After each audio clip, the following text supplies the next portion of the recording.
taking a run at it, aren't you? Rolling up a steak and going to Vegas. The #1 poker internet show is now on the radio. This is the Mark Hoke Show. The Mark Hoke Show. For the next 60 minutes, we're going to talk poker news, entertainment, and have lots of Sin City surprises. The phone lines are open at 731-1230. That's 731-1230. Or toll free. 1-866-820-5528. That's 1-866-820-KLAV. Now, let's bring on the hosts going all in. Here is Mark Hoke. Hey, everybody. Welcome to the Mark Hoke Show. We're in drive time. Alan Michaels, you know about driving over there. Yeah, man. Hey, you got this. You're rolling, man. You're rolling. Oh, people have to listen to me when they're going home from work. Well, I'm going to try and cheer you up, everybody. We're going to have a great time here on the Mark Hoke Show. Thank you for joining us. I have 2 out of 3 guests. There's an empty chair over there. Joe's late, man. Joe's late. You know what happens when you get late? Is there a KLAV penalty for that? Yeah, we put him in a corner. That's it? Yeah, well, it's your show, so you can do whatever you like. You know? I say beatings for all. Beatings for all? Yeah, there you go. I'm with Rasty on that. We got to do something nasty to him. Or maybe he takes us across the street to Sammy's and buys his cocktails after the show. Well, that's a good idea. Yeah, there we go. I'm down with that. Well, I am very excited today. We have an outstanding group of guests for you when they're all here, but you know what? Joe doesn't matter. No, I'm kidding. Brian Rast is here. Brian, how are you? Good, man. Thank you for having me. Very happy to have you. There we go. Sorry, we had a little mic problem there. All right. There he is. I'm on? Okay. Now he's on. Thank you for having me, Mark. Pleasure to be here, as always. Fantastic. And, of course, probably, I think, the most legendary dealer in World Series of Poker history. he's giggling over here. I got him blushing. You know him as Sean the dealer. Sean Harris, everybody. How you doing, Sean? How you doing? I'm doing good, man. It's good. It's good to be here. Look, he's like turning away from the mic. Yeah, he's all nervous. I'm whenever I get compliments, I still blush. It's unbelievable that a dealer gets as much recognition as I do. Yeah, and we're going to talk about where you two guys know each other very well. Well, later on something. the show. Something my dad always told me is no matter what it is you do in life, as long as you put your heart into it, you put passion in it, you do it as well as you can. Absolutely. You'll do well and get recognition, and you can be great and make a success out of whatever that is. Yeah. So it's nothing. I mean, you can't have a poker game without dealers. So thank you, Sean, for doing an excellent job. You've dealt to me many times. You're always fantastic. So thank you. Yeah. One of the things that I think makes myself makes me a good dealer is I. You got to face right into that mic. Yeah, there you go. Yeah. How's like that? a Is that cute better? girl. There you go. There you go. I enjoy what I do. I enjoy dealing. I enjoy the atmosphere, and I think that reflects in my dealing. So you have good dealers, you have bad dealers, and apparently the fact that I enjoy what I do so much makes me a good dealer. So I don't take it for granted. I just keep on. I think the chicks dig you too. No. That doesn't hurt. No dealer groupies. Speaking of chicks, Joe Payne has finally made it into the studio. Joe, are you calling me a chick? I was just hatched. Congratulations, Joe. How are you? Good. Just literally flew in from New York. I know my fellow guest here is a New Yorker. Yes, I am. Checked you out. And just real quick, I kind of came in the middle of the conversation, but as a player, a dealer with a really good attitude and someone who likes to be in the box makes the game a completely different atmosphere, not only for the game itself, but for the just the whole environment of the game.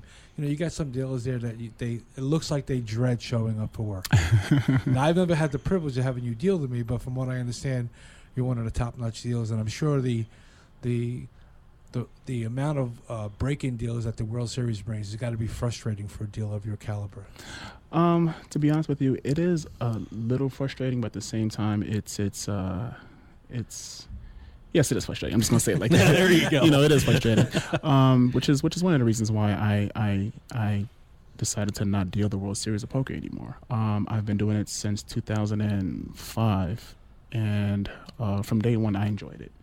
I guess I naturally stood out because I enjoy what I do. I pay attention to detail, and throughout the years, it hasn't been that lucrative for us as far as dealers. So therefore, I found a place to deal full time, and I just chose not to deal the World Series anymore.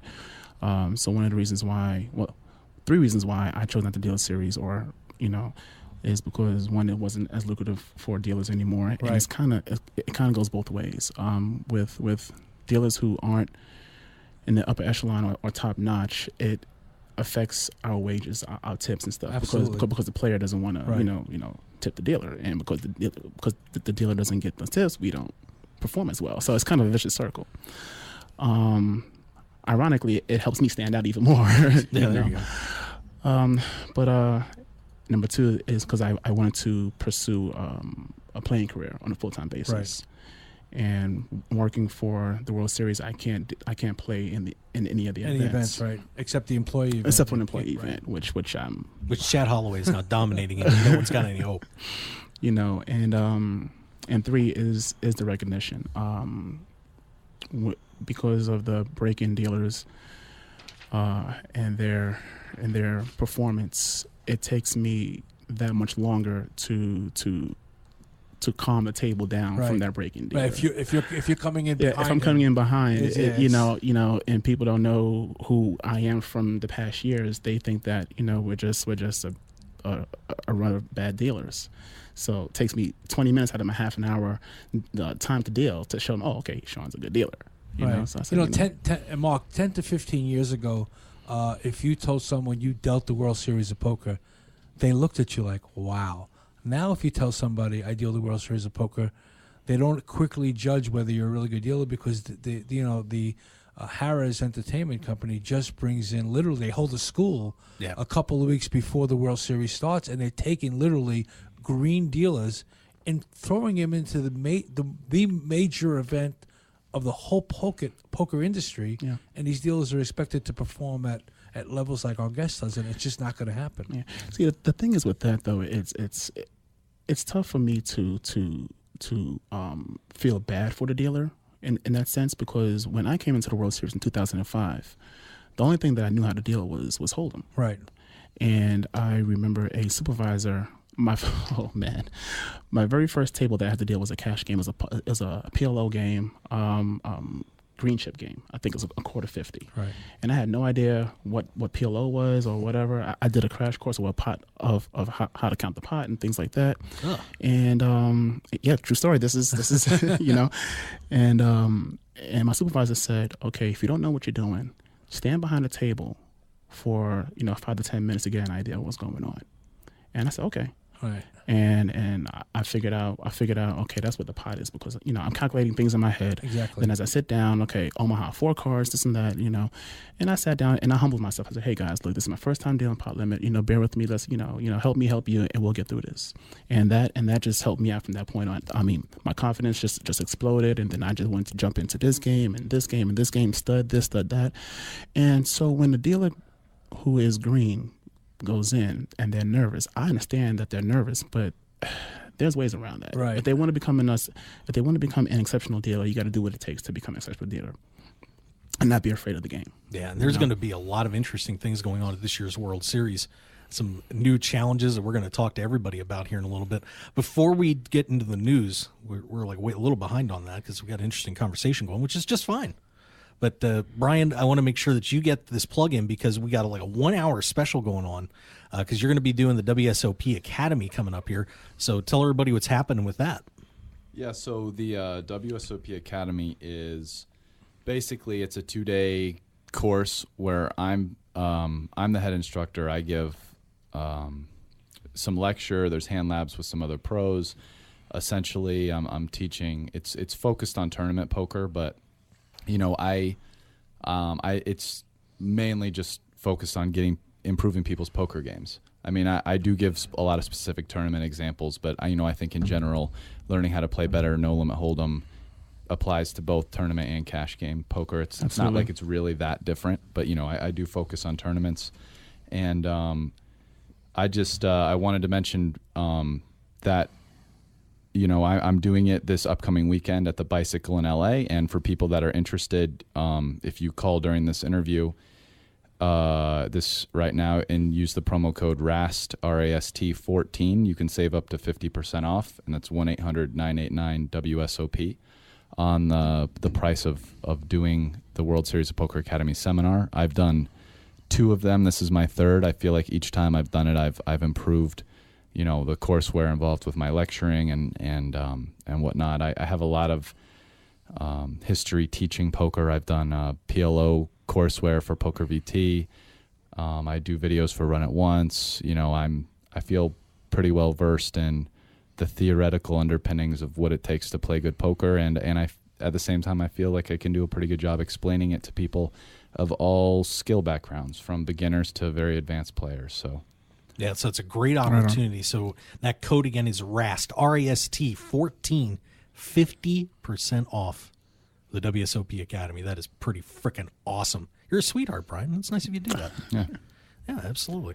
Well, hey, we had a little bit of news going on, actually a lot, but hey, we need to get to that because, well, Poker News is sponsoring it, so let's take care of that. Let's go to the read. Scanning the poker tables from around the world. This is The Read, brought to you by PokerNews.com. All right. We had, some people won some tournaments over the past couple of weeks. It's been a very busy time on the circuit. Good buddy of mine, Paul Volpe, picking up a nice little win down in L.A. And I'll tell you what, going to LAPC and winning that Remington Horse Trophy, that is the coolest trophy in poker, don't you think? It's not bad. Nobody cares. That's a cool trophy, but the NBC Heads Up Trophy is not only a very cool trophy, but it's a pretty good tournament to win, and obviously a bracelet. There's no contest. It's the main event. Yeah. I mean, whatever. The main event's the biggest thing. If after that, I would take the one drop for $1 million. So, all right. There's a couple tournaments I would take over the LAPC. It is a good tournament, but my wife would appreciate having the nice horse statue in there. Okay, there you go. But Paul picking up the $5,250 no limit hold'em tournament down there was in honor of Bobby Huff. Wins $127,000. Okay, that's a good trophy then. Yeah, that's all right. 127K. Yeah, that's a good trophy. You can live with that. How hard is that? How big is that trophy? 127. It's about yay big. The 127 goes up to here, so we're all good. We also had Rex Klingscales, who was just tearing up the WSOP circuit last year, finally got off the schneid and won one of the events over here at the Wynn Classic with their opening event, picked up $39,000 there. Jeremy Osmus winning his second Venetian Deep Stack Extravaganza in less than a year of main event, $120,000 to him. I dealt to him before. You've dealt to everybody. Everybody. Christian Pham winning that WSOP circuit event here at Caesars. He wins $214,332. That's not a bad pickup right before the World Series coming up. No, it's not at all. Yeah, that's chump change to Brian over there. It's like 200. No, 200K is a lot of money. I'd be happy winning 200K. I know you would. Who wouldn't be? Of course, Brian is just coming off down at the Five Diamond World Poker Classic at the WPT event. Won the high roller for another $1 million. Took you over $5 million, $5.6 million in lifetime winnings so far. How cool is that to be over that $5 billion mark? I mean, that's a neat little milestone to pass. Yeah, I feel blessed. I've for a while in my career, I felt like I just couldn't really get anything going in tournaments, and I've done pretty well in the last 3 or 4 years. And to be honest with you, tournaments aren't even really my main focus. Like, I play cash games more than I play tournaments, so I feel blessed to have done as well as I've done in tournaments. An amazing career for you. So we got a long way to go to, my friend. You got to be excited to see what the future's holding for you. Yeah, I think in poker you're only as good as you're playing right now. So, results mean something. There's something that you can be proud of, but it doesn't mean someone's results have, in my opinion, no bearing on how they're playing at the moment. And something I try to tell myself every day I sit down to play at the tables that, it doesn't matter how well I've played in the past, or, all that matters is the decision I make in every hand. So, I'm glad for how well I've done, but I'm looking forward this year to the World Series as always, and I'm ready to take some things down and try to keep making marks. Maybe another double bracelet year for you. That wouldn't be too bad. If I had a double bracelet year, I'd be ecstatic. It's very, I realize it's very difficult to do that. Maybe only a couple people at most do that every year. I think the year I did it, I was the only person to have won 2 bracelets. So, I in all realistic expectations, I'm not expecting that to happen. But if it did, I'd be very, very happy. I think a lot of people like to see that too, Brian, one of the more popular players out there on the circuit. We unfortunately don't have the grindettes. They all got tied up today. I have a question, though. Oh, okay, yeah. Go ahead. Since your success at both tournaments and cash game are way above the bar, so to speak, a lot of players struggle between making the transition from going from tournaments to cash or cash to tournaments. Is there 2 things that you could just kind of throw out there that might help people or players who are trying to make that transition going back and forth between cash and tournaments? Yeah, I mean, it is, as everyone knows in tournaments, the blinds go up, there's antes. So you do have to be a little bit more aggressive. Like basically in a cash game, oftentimes at a 9-handed table, there's no ante. It's pretty much the right, especially if the table's reasonably tough, for you to play a pretty solid, tight, aggressive game where you're not playing too many hands, or you'll get punished for it. And you're not picking up any antes. Also, since the blinds don't move up, there's no real impetus or reason for you to kind of go out of your way to make aggressive plays.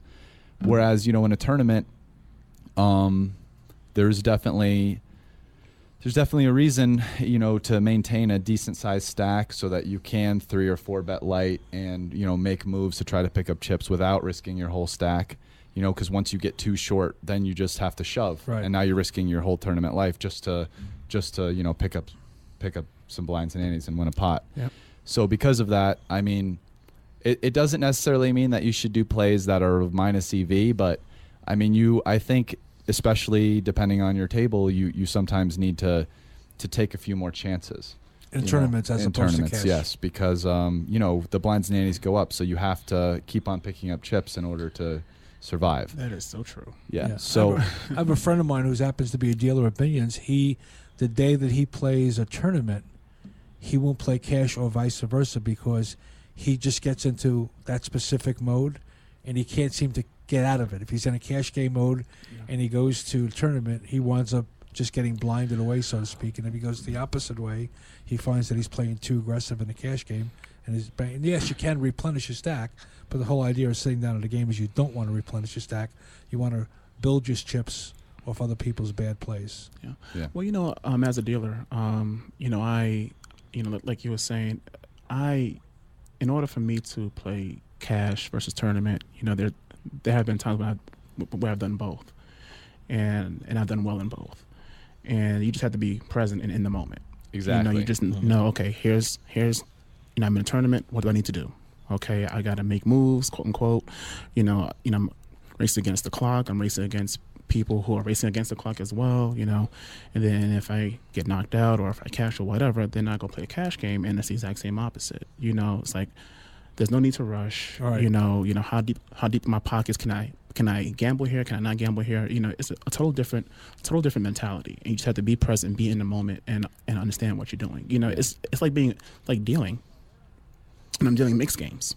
Okay, I'm dealing hold'em for 8 hands or 6, 7 hands, and then I got to deal Omaha and then stud. I have to be in the moment and just focus. And in fact, I think, to build on what you're saying in order to better answer your question, I think being in the moment and focus, like anything in life, it's crucial. And people don't understand how important it is. Put away your phone, try to be in the moment. Don't let your mind get distracted. Focus on what's going on in the game and get reads. I mean, if you look at some of the people that are the best players in the world, like we take Phil Ivey. One of the things that always intimidates everybody about Phil Ivey is he's just always staring everybody down. Well, why would he be doing that? The reason is because he's literally trying to get information in every hand about how people are doing. Absolutely. And in tournament, like in a cash game when you're 200 big blinds deep, there's a lot of situations where, well, if you 3-bet a guy and you're out of position and he opened, he's probably going to call you. Even with 7-5 suited, because you're so deep, there's a lot to play. But in tournaments, you get in situations with 30 big blind stacks where, people can't call 3-bets. They either have to kind of shove or fold. And so if you start picking up on things like, well, this guy folds his big blind a lot, or he's a weaker player, and people are going to raise his big blind, and even a tight player might pick up on a certain spot because there are people that are in position to him that aren't going to be 3-betting him or something, and they might open a wider range than they normally would. If you start picking up on all this stuff, then you can make like really expert plays to take down pots that you wouldn't if you were just let's say you just sat down and you looked around and now you look and this guy opens in middle position and it's on you. Well, I mean, who knows what you're going to do in that spot? But if you've been paying attention for an hour and you realize that because of who's in position to him and whose big blind it is, this guy, even in middle position, is opening like 60% of hands. Now you're going to do something different than if you were going in cold turkey. So, absolutely. And the same thing like with cash games. If I'm sitting down at a cash game and my level of play is like 1-3 no limit, 2-5 no limit. But at the same time, I have to make sure I have a certain amount of money in my pockets and play deep pockets, and you can tell who is playing with their last of their last. Who's the tourist and who's just having fun, who has their last $100 right there, and they limp in and they hit their 2 pair, but they're scared to bet it, because they know that, and then the board pairs and they're super scared to bet it. You have to just be in a moment and understand that, okay, this player is playing with scared money, like in cash games, and tournaments as well. It's just being in the moment. Being present. Just gotta be present. That's some awesome advice. Boy, we've got a lot more coming up, too. We got to get our commercial break, and we're a little behind there. So let's step back, take a break. Joe Payne, Brian Rast, Sean Harris. I mean, I'll tell you what, kids, you better study up here when you listen to this show. We'll be right back, everybody. Thanks for joining us.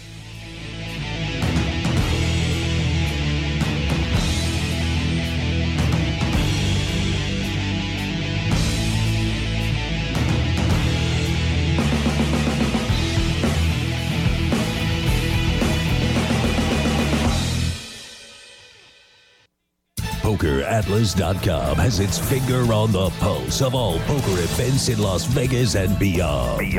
Both on and offline. PokerAtlas.com is made by poker players, for poker players, and covers North America for every tournament, every day. Join the action by reading and posting your own reviews on PokerAtlas.com. Let everyone know what you really think about poker rooms you visited. PokerAtlas.com also features special offers and online sign-up bonuses for its members as well. Don't forget to like Poker Atlas on Facebook and follow us on Twitter at Poker Atlas. PokerAtlas.com also has Twitter accounts for up-to-the-minute information about tournaments in your area. The action starts here at PokerAtlas.com. The heat is on. Whether you're in the hot seat of a major poker tournament or just dealing with everyday life, stay cool with a brand new Arctic Blue cooling towel. Just wet your reusable and durable Arctic Blue cooling towel in cold water and you'll have instant cooling relief at your fingertips for up to 5 hours. The towel is lightweight and pliable, so you can keep it handy no matter where you are. Plus, it's absorbent enough to make sure you and your clothes stay dry while you stay cool. No need to sweat it out no matter what you're doing when you have an Arctic Blue cooling towel handy. So get the same cooling towel used by professional athletes, poker players, first responders, physical therapists, U.S. automakers, and even reality TV stars. So what are you waiting for? Visit them today at arcticblu.com and pick yours up today. Plus, enter the discount code MarkHokeShow when you check out and get 15% off plus free shipping to keep some of your cold hard cash in your wallet. It's like the Arctic Blue Bear says, it's not cool to be hot. So pick up your Arctic Blue cooling towel today. It's time for you to check out RogueWire.com. News, sports, entertainment, and the internet home of The Mark Hoke Show. Don't wait. Let the sparks fly from your computer at RogueWire.com. And of course, RogueWire.com is powered by BlueRail.net. For over 2 years, The Mark Hoke Show has trusted BlueRail.net as their exclusive host, and you can too. Visit BlueRail.net for top-level web hosting, website building and maintenance, one-on-one customer service, and much more. It's time to get on board with your winning combination. BlueRail.net and RogueWire.com. How far do you want to go? Sports bettors, tired of getting beat every week at your sportsbook? It's time to stop guessing and start winning. We all know cash is king, and it's time to let the team at Double Digit Covers come to the rescue to help you get the positive cash flow you need to live the life you've always dreamed about. Tony Dos and his all-star sports handicapping team will be in your corner to help you beat the point spread, bring excitement and winning to your betting experience, and build your bankroll to levels you never thought possible. Get free winning sports information at doubledigitcovers.com and call now for today's free winner at 1-855-489-3500. That's 1-855-489-3500. Stop guessing and start winning today at doubledigitcovers.com. Want more of The Mark Hoke Show? Then follow us on Twitter at Mark Hoke Show and like our Facebook page at The Mark Hoke Show for show news and outstanding poker content from around the world. Plus, enjoy the show anytime by subscribing to our podcasts on iTunes or at markhokeshow.podbean.com. We're even on your mobile phone at markhokeshow.podbean.com/mobile. Thanks for listening and being a part of The Mark Hoke Show. One man, his lucky shirt, an unforgettable night, and a winning streak that never seemed to end. That's how Blind Squirrel began, and we haven't looked back since. We make the clothes that we want to wear for the places where we want to look and feel our best. The game, the speakeasy, and the casino floor. Blind Squirrel's small batch, high-quality gear is for people too busy grabbing life by the nuts to bother with crappy, ill-fitting clothing. Because like you, we prefer our nights long, our drinks strong, and our lucky shirt to be our most comfortable. So look good, be lucky, and visit blindsquirrelapparel.com for your new favorite shirt. As an added bonus, you'll receive 20% off your purchase with the promo code HOKE, H-O-K-E. You can also pick up Blind Squirrel apparel at the Borgata in Atlantic City and in Las Vegas at all Masura stores at Mandalay Bay, Monte Carlo, The Mirage, and MGM Grand. Look good and be lucky with Blind Squirrel apparel. The best in poker news, entertainment, and more. This is the Mark Hoke Show. All right, we are back on the Mark Hoke Show. Joe Payne, Sean Harrison, of course, legendary poker player Brian Rass joining us, even though I can't say his name today for some reason. It's so hard to say Brian. Unbelievable. Hey, but don't forget, by the way, the Mark Hoke Show is powered by BlueRail.net and brought to you by PokerAtlas.com. Get all the information you need on tournaments across North America, plus poker room reviews and the new Table Talk feature. And we're going to be hitting one of those topics that got put up on Table Talk in a little bit.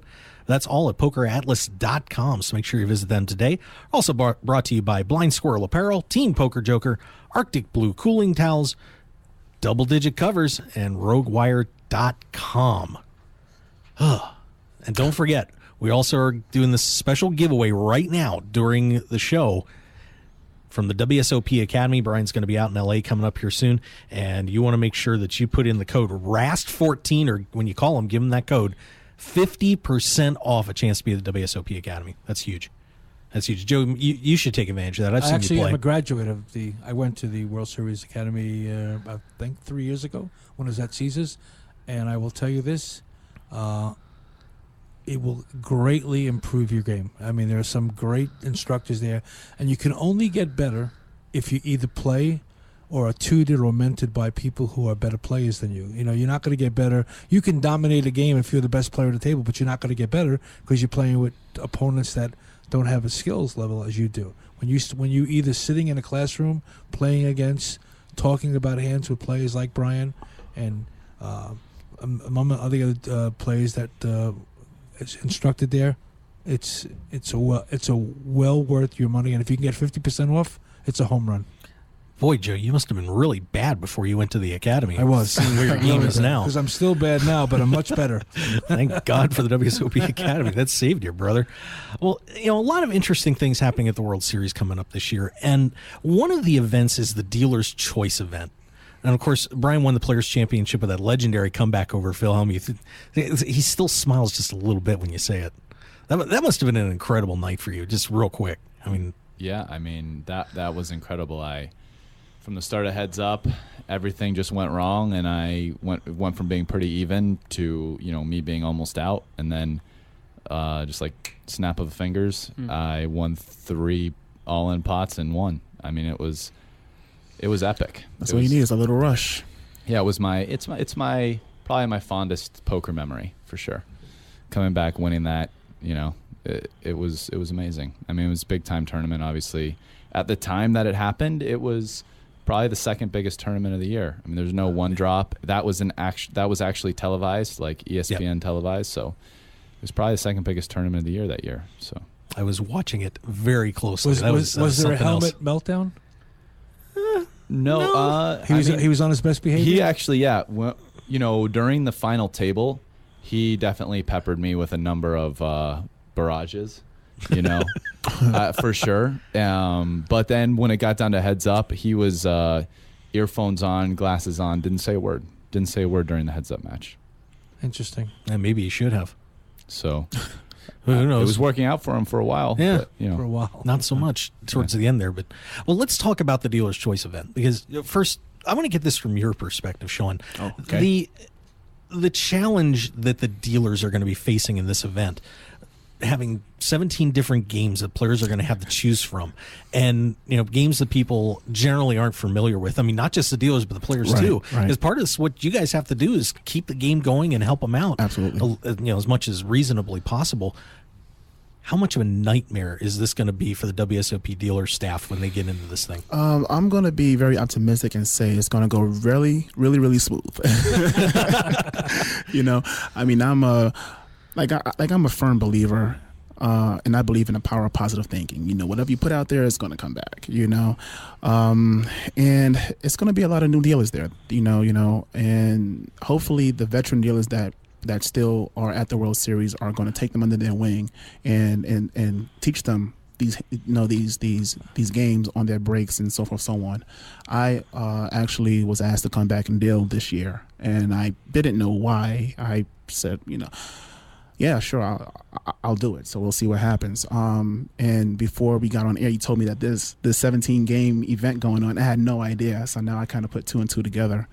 What events are you allowed to choose for the Dealer's Choice? I mean, I would guess it's 8 game, but is there anything else that you're allowed to choose? I have no idea. 5-card draw, Badusi, Badegi. Yeah, are you allowed to choose all those? Yeah. Oh, really? It's ridiculous. The only thing left out was pineapple. And maybe some night baseball or something like that. But Sean, don't you think that the DC, the dealer coordinator, their job now would be to make sure that who they're staffing that game with is important? Yes and no. Here's a problem that a lot of the dealer coordinators have. You'll have more dealers who do not want to deal those games than the ones who do. So if you have 18 tables of this game, which would be crazy, but if they had 18 tables going on, then you need 18 dealers plus the break dealers plus this. So you need for 18 tables, about 40 dealers. You're going to have to find 40 dealers who want to deal this. And it can't be a pick and choose thing, because then if that's the case, then a majority of the dealers who deal at the World Series will only deal Hold'em.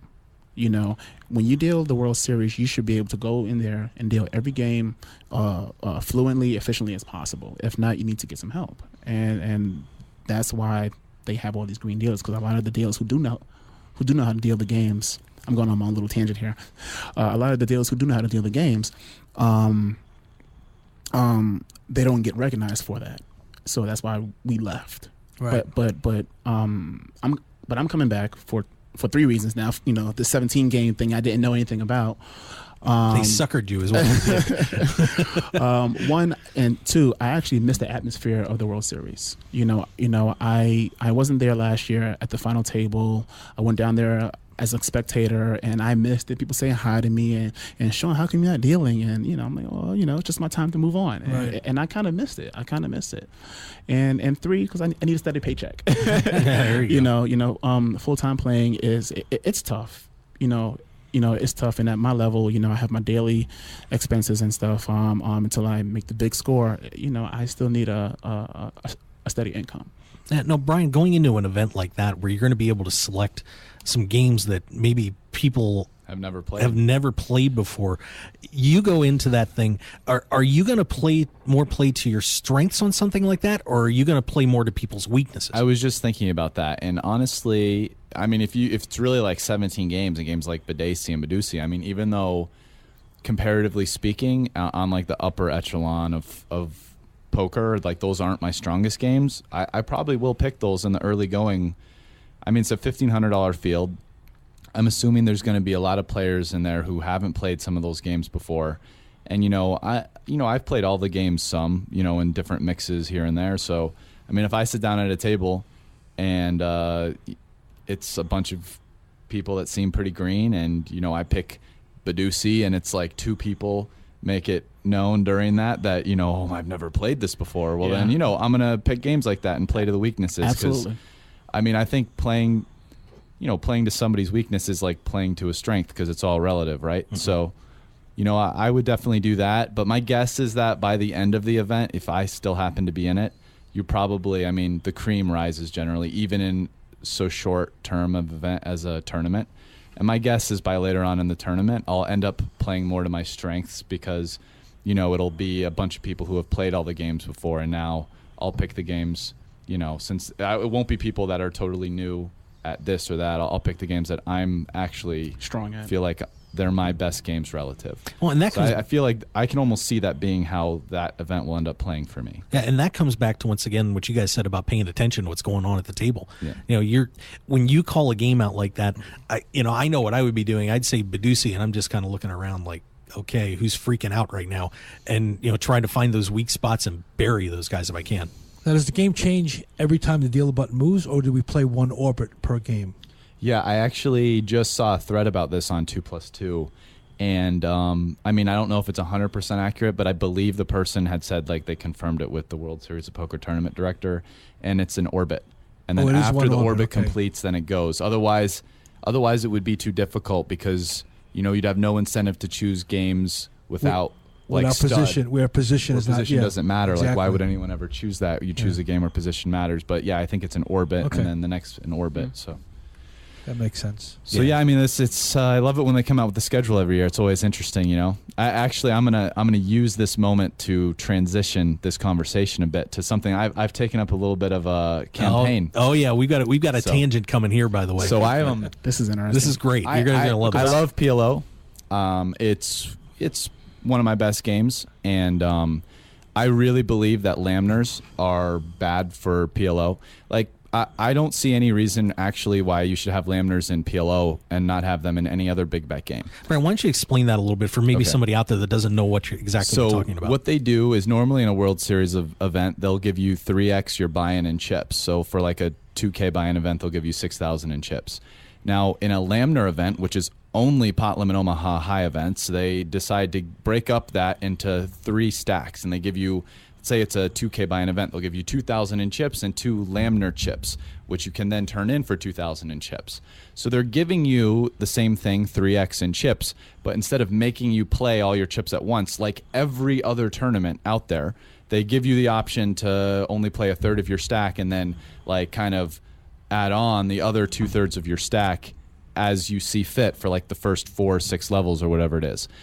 And to me, I just don't see, I understand, I guess, their reasoning for doing it, which is that PLO is a higher variance game, and to stop people from busting out sooner, like, why don't we give people the option to do this?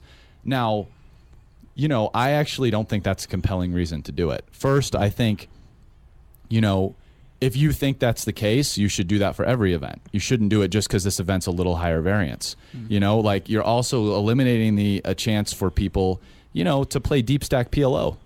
Like, why, why would you take that away? Like, as a PLO player, like, I like playing deep stack PLO. It actually really matters in a tournament. It's like PLO tournaments, everyone's always afraid of busting. So like later on in the tournament, after the Lamners are all and everyone's chips are in play, people do a lot of limping. There's not a lot of 3-betting. It's a bunch of weird small pots. What's the point of PLO if you're not going to bet? Yeah, so at least like early in the PLO tournament, if like, everyone's 200 or 300 big blinds for a level or two, it actually gives you a chance to like 3-bet in position, call 4 bets, play some like interesting kind of pots that you wouldn't play later in the tournament that like nobody ever really plays. And so like Lamners essentially take that away and make the whole tournament play like a short stack tournament. And it's, I think because PLO is a slightly higher variance game is not a compelling reason to do it. Well, shouldn't you have more chips in a pot limit game than yeah, you would Lamners? think because when you're in that situation where you're playing a pot limit game like that and you've got such a small amount of chips, right. they're going to disappear like that.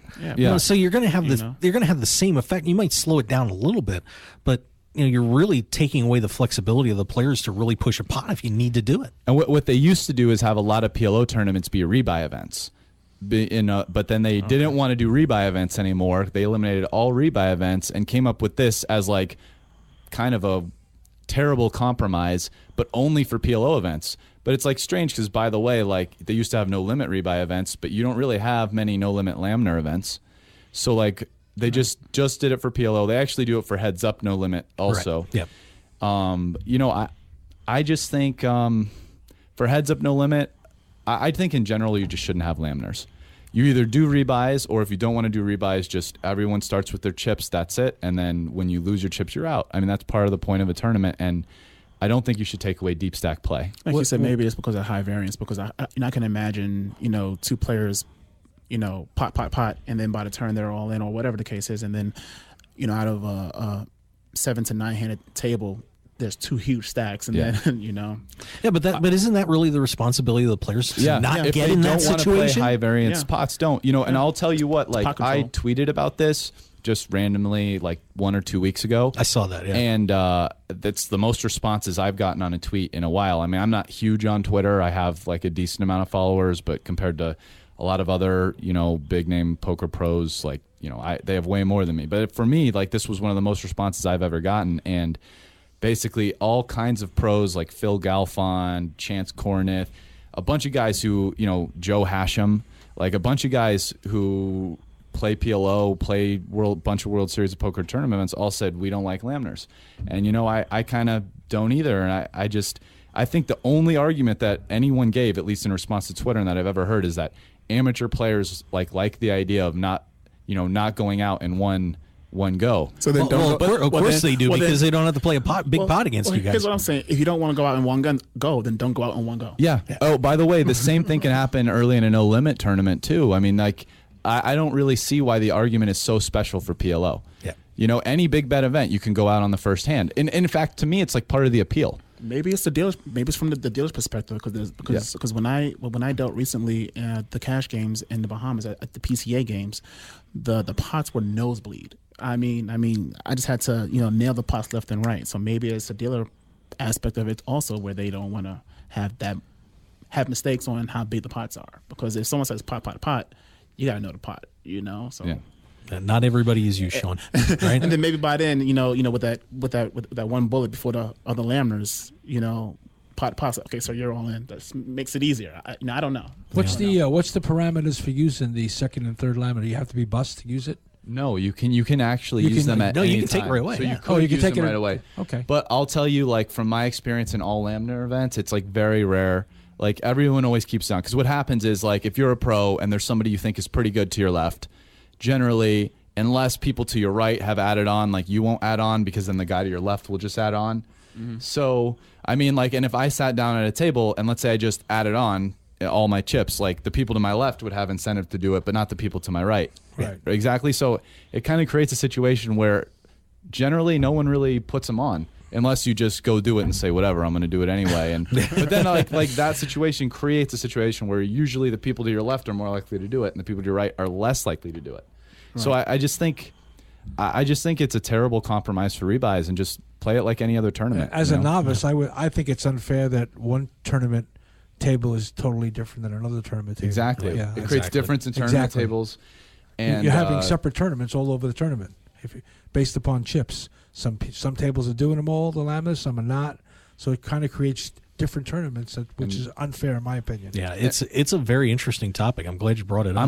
I'm not sure why PLO needs to be special. Like I said, any big bet game has that same dynamic. You can go out in one hand. So I don't know why everyone's picking on PLO. Let PLO exist. It's happy. It's fun. People like gambling. It's fine. It's a nice little teddy bear in the corner. It's for comfort, Well, hey, we have to get another commercial break in. Unfortunately, it looks like I have one more topic I want to make sure we get to. So unfortunately, we're going to probably miss the Arctic Blue Keep Your Cool game of the day. But I will make sure they get their plug in. If you want to get one of the best cooling towels, working out or whatever, Sean probably knows about these. So, before you go, okay. Like you gave me one of those towels during the series, and I actually use it, and it's pretty awesome. Because my car didn't have AC. Oh, perfect.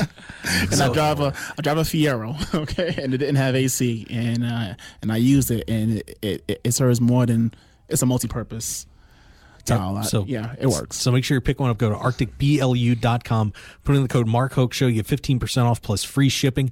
Make that bear happy so the bear doesn't eat me or something. It would be bad. But hey, thanks for being with us here on the Mark Hoke Show. We're going to be right back. We're going to talk about the shot clock when we come back, so stick around.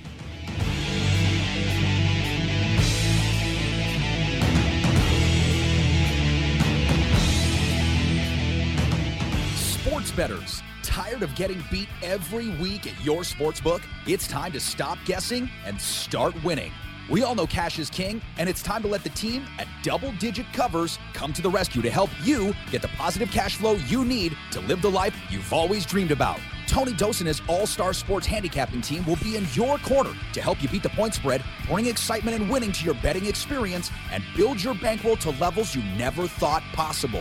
Get free winning sports information at doubledigitcovers.com and call now for today's free winner at 1-855-489-3500. That's 1-855-489-3500. Stop guessing and start winning today at doubledigitcovers.com. At Team Poker Joker, we build innovative, high-performance, poker-focused apparel designed to keep you cool and calm in tough situations. Wait, no we don't. We've just got a cool brand representing the suits of this beautiful game called poker. Our gear won't make you better, but it will keep a smile on your face. So don't be so serious and show you know how to have fun. Get your Poker Joker gear today at TeamPokerJoker.com. Grin and win today at TeamPokerJoker.com. It's time for you to check out RogueWire.com. News, sports, entertainment, and the internet home of The Mark Hoke Show. Don't wait. Let the sparks fly from your computer at RogueWire.com. And of course, RogueWire.com is powered by BlueRail.net. For over 2 years, The Mark Hoke Show has trusted BlueRail.net as their exclusive host, and you can too. Visit BlueRail.net for top-level web hosting, website building and maintenance, one-on-one customer service, and much more. It's time to get on board with your winning combination, BlueRail.net and RogueWire.com. How far do you want to go?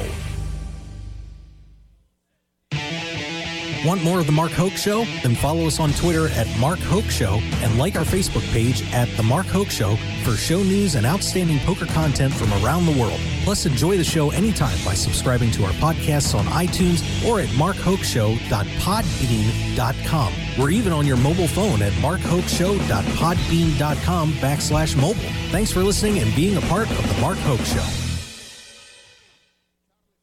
PokerAtlas.com has its finger on the pulse of all poker events in Las Vegas and beyond. Both on and offline. PokerAtlas.com is made by poker players, for poker players, and covers North America for every tournament, every day. Join the action by reading and posting your own reviews on PokerAtlas.com. Let everyone know what you really think about poker rooms you visited. PokerAtlas.com also features special offers and online sign-up bonuses for its members as well. Don't forget to like Poker Atlas on Facebook and follow us on Twitter at Poker Atlas. PokerAtlas.com also has Twitter accounts for up-to-the-minute information about tournaments in your area. The action starts here at PokerAtlas.com. Now, let's return to The Mark Hoke Show. The Mark Hoke Show. Here again, your host, Mark Hoke. All right, we are back with Rasty the troublemaker over here. Instigating. Right? Yes, that's all right. We love it. Of course, Joe Payne, Sean Harris, otherwise known as Sean the Dealer, who we started your Twitter account at the Epic Poker League. Yes, we did. That was fun. That's right. We did. And now you have more followers than me. Thanks a lot. my first follow was Joe Tehan, and we just had fun with that. And then next thing you know, I went from 1 follower to 10 followers to almost 4,000 followers. You're much better looking than me. That's the problem. Way better. And of course, Brian Rast is here as well. I wanted to jump on we got about 3 minutes here. I wanted to check on this discussion. We saw Daniel Negreanu, Antonio Sfondiari were talking a lot about the shot clock. It's been a discussion that's been coming up so much in poker lately. Let's start with Brian. Brian, do you think that we need to get a shot clock into tournament poker at this point? I'm not sure that it's something that needs to happen. I'm okay for the most part with letting people take their time to make decisions, and hopefully people have a little bit of respect for not abusing it. Absolutely. Some people do. I personally would enjoy playing events that have a shot clock. I feel like it would be fun to play events where people are more or less forced to make decisions on a timely basis, and maybe you can go into a time bank or something occasionally, whatever the case is. That's no different than a turbo tournament. Yeah. Right. So I would like having the option. I mean, I don't think it's something that like all tournaments need to be played this way. Like, for example, I think like the main event, which is kind of like the hallmark of like what, the tournament is, should never have a shot clock, I think. But I think it's something that should be an option, and there should be tournaments that have that for people that want to play that way. And who knows, maybe over 5 or 10 years, if technology gets to the point where it's very easy to do this in a way it's easily managed, it's fairly managed, which is very important. Like, it's going to be very important that the shot clock is managed fairly for everyone and all that. That eventually maybe it does become something that's universal. Right. But I think that would take a long time, and at the beginning it needs to be tried out on a couple tournaments individually. Reasonable time. Give me a number. How many seconds? Like per decision? Yeah. I think 20. Then again, that's fast. Wow, Sean. Let me ask you about the shot clock in terms of implementation on that. Now you would be dealing this, right? Okay. What would be some of the difficulties, do you think, of having a shot clock? I mean, just imagine we had a little leg timer next to you or something like that. What would the problems, do you think, be with the clock? From a dealer's perspective, I would, first of all, as a dealer, you can take as long as you want as a player, because I'm just there doing my thing, and however long you take is however long you take. If it was left up to the dealer to start the clock, it's going to be, player A wanting the shot clock on player B, but then player B is going to get mad at me for starting the shot clock. How long? I mean, is that how? Because I'm just hearing about the shot clock, just now too. Mm-hmm. So I didn't know too much about it. See, that gets into the fair application of it. You know what I'm saying? Like, if it's on the dealer to always start the shot clock. I mean, there's going to be times when unintentionally the dealers forget or whatever. I mean, you're adding one thing that they have to do on like everyone's turn, right? Right. Like, this is why I'm saying, like, if it's dealer starting it, like, I don't think it's something that should be universal. If ultimately technology got to the point where you're sitting at the table and it's like it electronically knows it's on you and then does it automatically, or something almost like an NBA game shot clock or something, then I think it's something you could talk about having it like this is the way that the main event is played. And as a novice player, I'm a anti-shot clock. I just think that you're playing for X amount of dollars. But give that player some time to think about his hand. It's a crucial hand. Especially if he's facing an all in, or if he's committing all his chips. If I'm playing for 8.2 million, 8 point whatever, dude, give me the time. Yeah, it's gonna take a lot of practice. How about I throw this out there? So let's say I agree with you for the most part, and I don't have a very strong opinion about this, but let's say you have a player who, over the course of 5 hours at the poker table, he ends up taking an hour with all of his decisions total. And you have another player who acts quickly, and over the course of 5 hours, he takes 20 minutes. That one player is taking 3 times the amount that another is, and in a situation where, I mean, shouldn't everyone be on an equal competitive it almost have to be like chess. It's be on an equal playing field, And if the guy is taking that much time intentionally, then All right, and we are just about out of it. We got 30 seconds left, so we got to wrap things up. I'll tell you what, we could have done a 3-hour show with these guys. Oh, my goodness. Joe Payne, Brian Rast, Sean Harris. We should just have you guys come back again next week. I can talk about poker forever. I know. Just give me a topic. I'll go off for hours. Brian's at the WSOP Academy. Got Rast14 for that code. Hey, make sure you, of course, follow us on the show on Facebook, The Mark Hoke Show, Twitter at Mark Hoke Show, and, of course, markhokeshow.podbean.com, also on iTunes and on Poker News. Thank you for joining us, everybody, guys. We will see you next week here on Drive Time on the Mark Hoke Show. Thanks for joining us. Right on.